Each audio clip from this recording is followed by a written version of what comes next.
దేవుడు ఎందుకు కొన్నిసార్లు మన ప్రశ్నలకి ఎందుకు వెంటనే దేవుడు జవాబు ఇవ్వడం, లేకపోతే మనం అడుగుతున్న కార్యాలని దేవుడు ఎందుకు వెంటనే కార్యాలు చేయడంటే, దేవుడు ఏం చేస్తున్నాడు తెలుసా? ఒక చాలా ప్రాముఖ్యమైన పాఠాన్ని నేర్పిస్తున్నాడు.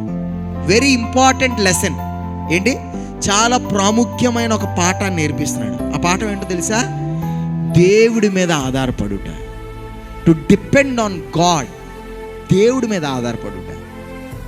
నేను చేయగలుగుతాను, లేకపోతే వారు సహాయం చేస్తారు, వీళ్ళు నాకు సహాయం చేస్తారు, ఇలాగ నా కార్యం జరుగుతుంది, నాకు వాళ్ళు తెలుసు, లేదా ఇలానే వెళ్తే నాకు ఇలాంటి కార్యం జరుగుతుంది అనే నీ యొక్క మనస్తత్వం నుండి దేవుడు ఎలాంటి ఒక విధానంలో తీసుకురావాలనగా, పరిపూర్ణంగా సంపూర్ణంగా దేవుడి మీద ఆధారపడే ఆనుకునే అనుభవంలోకి దేవుడు తీసుకురావాలి.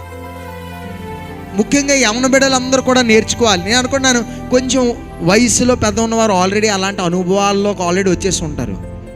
యవన బిడ్డలుగా ఉన్నవారు, చిన్న బిడ్డలుగా ఉన్నవారు, మీరు ఎంత బేగ ఈ పాఠం నేర్చుకుంటారో అంత బేగ మీరు దేవునికి ఆశీర్వాదాలు పొందుకోగలుగుతారు. ఎంత బేగ ఈ పాఠాన్ని నేర్చుకోగలుగుతారో అంత తొందరగా ఏం చేయగలుగుతారు అనగా దేవునికి ఆశీర్వాదాలు పొందగలుగుతారు. Praise the lord. హల్లెలూయా.